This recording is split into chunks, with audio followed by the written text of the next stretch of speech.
அவர் பேசினது முழுக்க முழுக்க ஒரு தீவிரவாத அச்சுறுத்தல் மாதிரி இருக்கு. அவர் வந்து யாரோட டீல் பண்றாரு, எந்த நாட்டோட டீல் பண்றாரு தெரியாம பேசுறாரா, இல்ல வேணும்ட்டு இதை வந்து அவர் பேச வைக்கிறதுக்காக சில சக்திகள் அமெரிக்காவில் இருக்குதா அப்படின்றதையும் பின்னாடி ஆராய்வு. அதாவது அமெரிக்கா சொல்வதை இந்தியா செய்யவில்லை, அமெரிக்கா சொல்வதை பாகிஸ்தான் செய்கிறது. அமெரிக்காவும் சரி மேற்குலக நாடுகள் எதுவுமே இது வரைக்கும் இந்தியா பக்கம் நின்றதே இல்லை. அப்படி இருக்கும் போது நாம ஏன் நம்மளோட கூட்டாளிகளை தூக்கி போடணும்? நம்மளுடைய ராணுவ தளபதி சொல்றது செப்டம்பர் மாசம் கூட ஒரு போரை எதிர்பார்க்கணும். அசீம் முனீர் 2 மாசத்துக்குள்ள 2 முறை கூப்பிட்டு பேசுற அளவுக்கு அவங்க இருக்காங்க அப்படின்னா அவங்க வந்து வேற ஏதோ ஒரு பெரிய பிரச்சனையில மாட்டிட்டு இருக்காங்க. பாகிஸ்தான் பக்கத்துல இருந்து வேற விதமான அச்சுறுத்தலோ அத்துமீறல்களோ கூட நம்ம எதிர்பார்க்கலாம். இந்த டாரிஃப்னால அமெரிக்க பொருளாதாரம் அதல பாதாளத்தில் விழும்னு சொல்லிட்டு அந்த ஊருக்குள்ள இருக்கக்கூடிய பொருளாதார நிபுணர்களா பயப்படுறாங்க பயங்கரமா.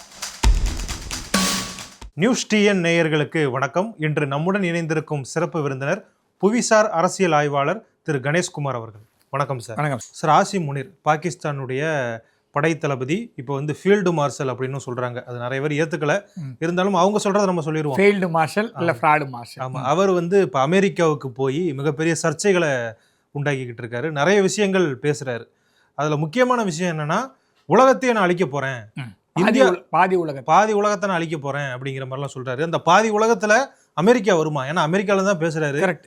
அமெரிக்கா வருமா? அவருடைய பேச்சை நீங்க எப்படி பாக்குறீங்க? அதாவது அவர் என்ன சொல்றாருன்னா, என்ன அழிக்க நினைச்சா நான் கீழே போகும்போது என் கூட இருக்கிறவங்கள கொண்டு போயிடுவேன் அப்படின்னு தான் சொல்றாரு. I will track them down.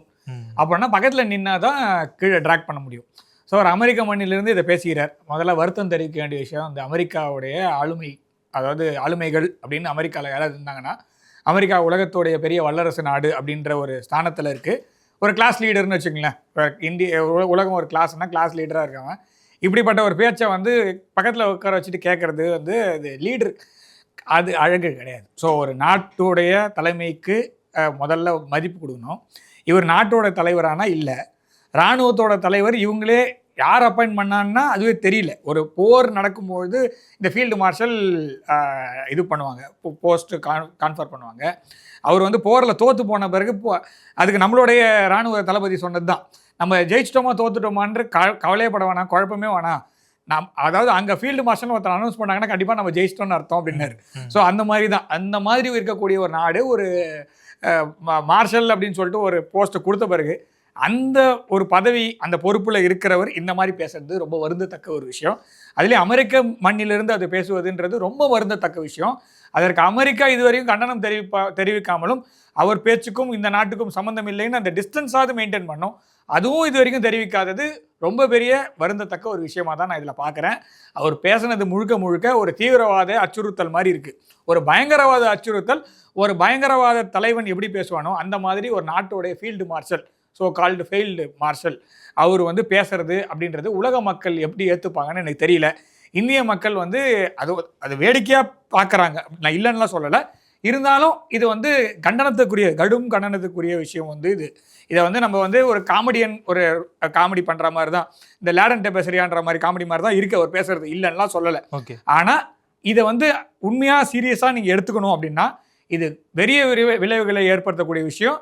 அவர் வந்து யாரோட டீல் பண்ணுறாரு, எந்த நாட்டோட டீல் பண்ணுறாரு தெரியாமல் பேசுகிறாரா, இல்லை வேணும்ட்டு இதை வந்து அவர் பேச வைக்கிறதுக்காக சில சக்திகள் அமெரிக்காவில் இருக்குதா அப்படின்றதையும் பின்னாடி ஆராய வேண்டும். அதான் சார் நம்ம கேள்வி. இப்போ என்னன்னா, இப்போ அவர் போறாரு அசீம் முனீர், அங்கே இருக்கக்கூடிய உயரதிகாரிகள் அவரை வந்து காரை திறந்து அவரை வந்து வரவேற்கிறாங்க.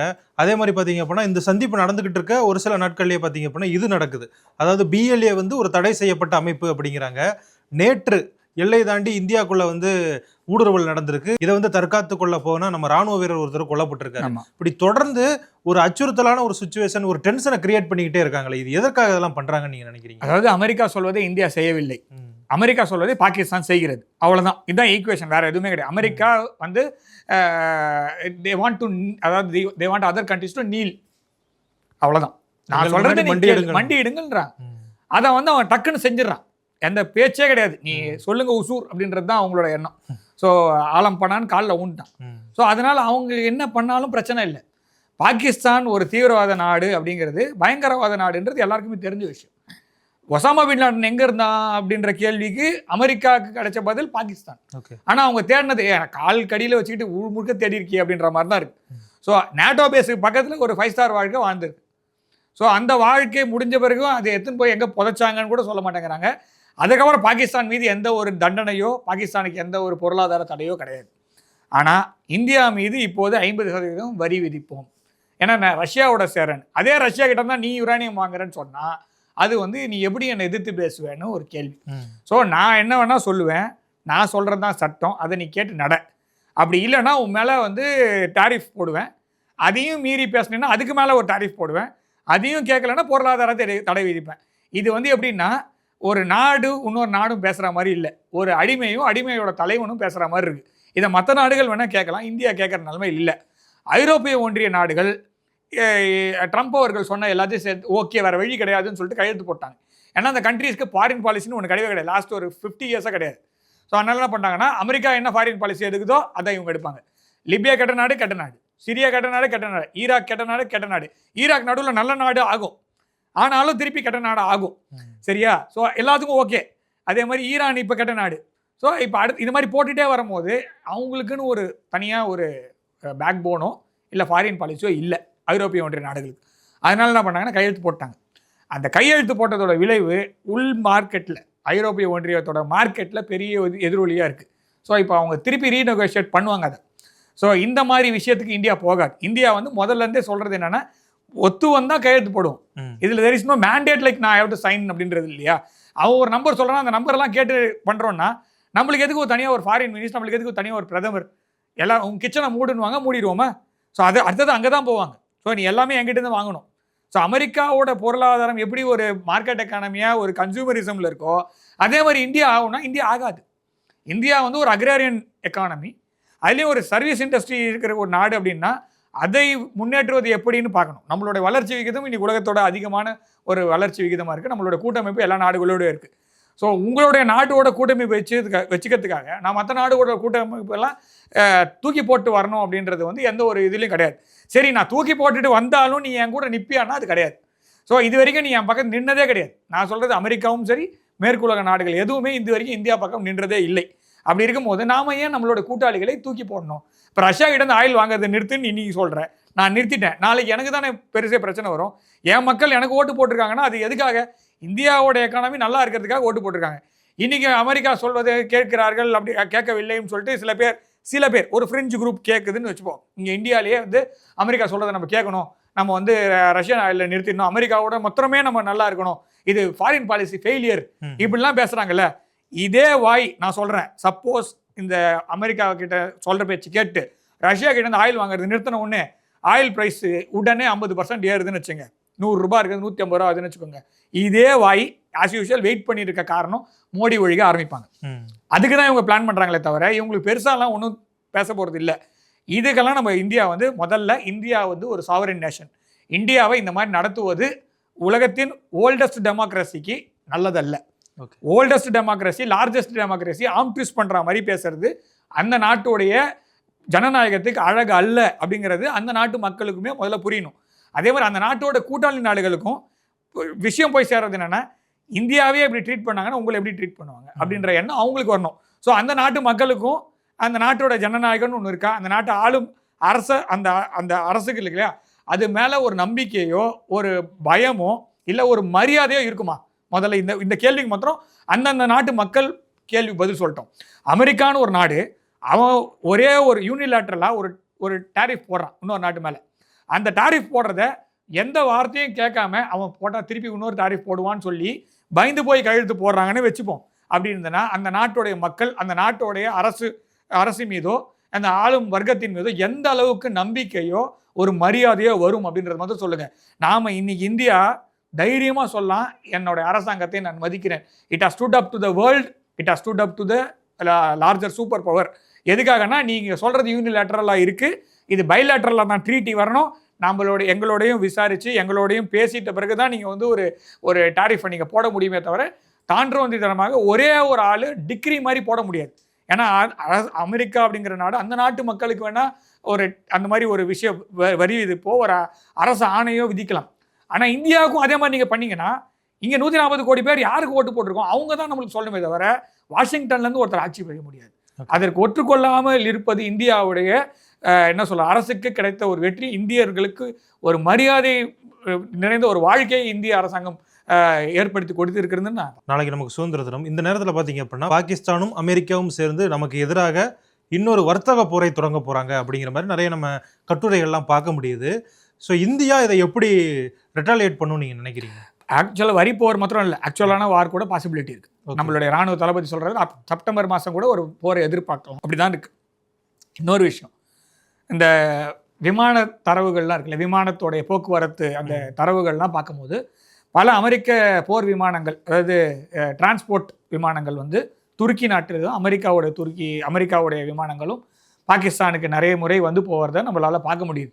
ஸோ என்ன தளவாடங்கள் வந்திருக்கு, எதுக்காக வந்திருக்கு அப்படின்றதெல்லாம் நம்ம அப்புறமா தான் பார்க்கணும். ஆனால் நீங்கள் சொல்கிறது வந்து வெறும் பொருளாதாரமோ இல்லைன்னா வந்து டாரிஃப் சார்ந்த ஒரு போர் மற்றும் அல்ல, வேறு விதமான போர்களை கூட நம்ம எதிர்பார்க்கலாம். ஏன்னா இப்போ வந்து அமெரிக்காவுக்கு எதை தின்னா பித்தம் குறையும், யாரை கூட இது என்ன சொல்ற ரிலேஷன்ஷிப்பில் இருக்கணுன்றதே ஒரு குழப்பமாக இருக்குது. ஸோ நம்மக்கிட்ட அவ்வளோ ரிலேஷன்ஷிப் நல்லா இருக்குன்னு சொல்லிட்டு அசீம் முனீரை ரெண்டு மாதத்துக்குள்ளே 2 முறை கூப்பிட்டு பேசுகிற அளவுக்கு அவங்க இருக்காங்க அப்படின்னா அவங்க வந்து வேற ஏதோ ஒரு பெரிய பிரச்சனையில் மாட்டிகிட்டு இருக்காங்க. அந்த பிரச்சனையிலேருந்து அவங்க நாட்டை காப்பாற்றிக் கொள்வதற்காகவும் ஒரு மடைமாற்றம் பண்ணுவதற்காகவும் இந்த மாதிரி வேலைகள்லாம் செய்கிறாங்க. பாகிஸ்தான் பக்கத்துலேருந்து வேறு விதமான அச்சுறுத்தலோ அத்துமீறல்களோ கூட நம்ம எதிர்பார்க்கலாம். இது வெறும் வர்த்தகத்தை சார்ந்து மட்டும் இருக்கும் அப்படின்றது என்னுடைய எதிர்பார்ப்பு அல்ல. இல்லாமல், அதாவது இந்த நான் சொல்றது ஃபுல் ஃப்ளெஜ்டாக ஒரு இராணுவ தாக்குதல் இல்லாமல் இருக்கணும்னு தான் என்னோட வேண்டுதல். ஆனால் பாகிஸ்தான் அப்படி இருக்குமான்னா தெரியாது. ஏன்னா அமெரிக்கா போன்ற ஒரு வல்லரசு நாடு பின்பக்கம் இருக்குது அப்படின்னா உக்ரைன் செய்த தவறை அவர்களும் செய்வார்கள். இந்தியாவுக்கும் பாகிஸ்தானுக்கு என்ன ஈக்குவேஷனா, உக்ரைனுக்கும் ரஷ்யாவுக்கு என்ன ஈக்குவேஷனோ அதே தான். ஸோ அதனால அதற்கான அத்துமீறல்கள் கண்டிப்பாக இருக்கிறதுக்கான சாத்தியக்கூறுகள் இருக்குது. பொருளாதாரம் மட்டுமல்ல, ஆக்சுவலான ஒரு போரை கூட இந்தியா கையாளலாம். ஓகே சார், இப்போ அமெரிக்காவிலுமே நிறைய எம்பிக்கள் வந்து ட்ரம்ப்பினுடைய இந்த நடவடிக்கைக்கு எதிராக இருக்காங்க. நம்ம 30 வருஷமா இந்தியாவோட அந்த ரிலேஷன்ஷிப்பை கட்டி காப்பாற்றிட்டு வர்றோம், நீங்கள் ஒரே ஒரு வார்த்தையில ஒரே ஒரு டாக்ஸ் டேரிஃப் அப்படின்னு சொல்லிட்டு அதை உடைக்க பார்க்குறீங்க அப்படின்னு நிறைய பேர் எதிர்ப்பு தெரிவிச்சுக்கிட்டு இருக்காங்க. ஸோ அமெரிக்காவில் ஒரு ரீகால் அப்படிங்கிற ஒரு ஆப்ஷன் இருக்கு. கரெக்ட். ஸோ அந்த ட்ரம்ப்பை வந்து ரீகால் பண்ணுறதுக்கான வாய்ப்புகள் இருக்கா? அவர் வந்து இப்போ புதுசாக 2-3 விஷயத்தை எடுத்திருக்காரு. வாஷிங்டன் டிசி முழுக்க நேஷனல் கார்ட்ஸ் அப்படின்னு சொல்லிட்டு அந்த நாட்டுடைய ஃபெடரல் போலீஸ் உள்ளே கொண்டு வந்துட்டார். ஏன்னா இது முன்னாடியே ஒரு தடவை போன எலெக்ஷனில் ஒரு தோத்து போட்டாரா ஜெயிச்சுட்டாரான்னு ஒரு குழப்பம் வரும்போது கேபிட்டல் பில்டிங்கை வந்து ஆக்குபை பண்ணிட்டாங்கன்னு ட்ரம்ப் சப்போர்ட்டர்ஸ் மீது நிறைய கேஸ்லாம் இருந்தது. அந்த அதாவது டெம்பிள் ஆஃப் டெமோக்ரஸி அமெரிக்காவுக்கு அந்த பில்டிங்லலாம் உள்ள ஸ்டாம்ப் பண்ணிட்டாங்கன்னு சொல்லிட்டு நிறைய கேசஸ்லாம் இருக்குது. அந்த கேசஸ்லாம் இப்போ தான் இவர் அமெரிக்க அதிபர் ஆகிற போதே இந்த கேசஸ்லாம் ஒன்றா வித்ட்ரா பண்ணிட்டு வந்தாங்க, வேறு வழி இல்லாமல் அவர் ஆகினாங்க. ஸோ அதை வச்சு பார்க்கும்போது ஒன்று மாத்திரம் தான் நம்ம பார்க்கணும். ஸோ அமெரிக்காவுடைய மக்களாட்சி தத்துவத்தில் நீங்கள் சொல்கிற அந்த இதெல்லாம் ரூல்ஸ் எல்லாம் இருக்குது. ஆனால் அதுலேருந்து அவரை சேஃப்கார்ட் பண்ணிக்கிறதுக்காகவும் அதுக்கும் ரூல்ஸ் இருக்குது. அவரே தன்னைத்தானே அதாவது அமெரிக்க ஜனாதிபதி தன்னை காப்பாற்றிக் கொள்வதற்காக சில ரூல்ஸ் எல்லாம் இருக்குது. இது வரைக்கும் அவர் போட்ட எல்லா திட்டங்களும், இது வரைக்கும் போட்ட எல்லா ஆர்டர்ஸுமே எக்ஸிக்யூட்டிவ் ஆர்டர்ஸாக இருக்குது. இது வரைக்கும் மற்றவங்க எல்லாருமே மிக்சர் சாப்பிட வச்சிருக்காரு. டு பி சொல்கிறதுக்கு கஷ்டமாக தான் இருக்குது, பட் ஸ்டில். ஏன்னா மற்ற செனட் உறுப்பினர்களோ காங்கிரஸ்க்கோ அவர் வந்து எதுவுமே பேசுகிறதோ எதுவும் கேட்கவே இல்லை. நானே என்னோட கேபினெட் கூட கிடையாது. சில சமயத்தில் வைஸ் பிரசிடென்ட்டுக்கு தெரியுமா தெரியாதான் தெரியாது. ஸோ அவர் வந்து அந்த சமயத்தில் என்ன சொல்கிறாரோ அதுதான். நான் as a president of United States as a executive order நான் இதை பாஸ் பண்ணுறேன் அப்படி தான் இருக்கே தவிர இதில் வந்து ஒரு விவாதத்துக்கு உட்பட்டோ இல்லை மற்றவங்களோட கன்சல்ட் பண்ணியோ காங்கிரஸில் பாஸ் பண்ணியோ அந்த மாதிரி இருக்கிற மாதிரி தெரியல. ஆனால் எல்லாமே வந்து காங்கிரஸில் பாஸ் பண்ணணுன்ற விதியும் இருக்குது.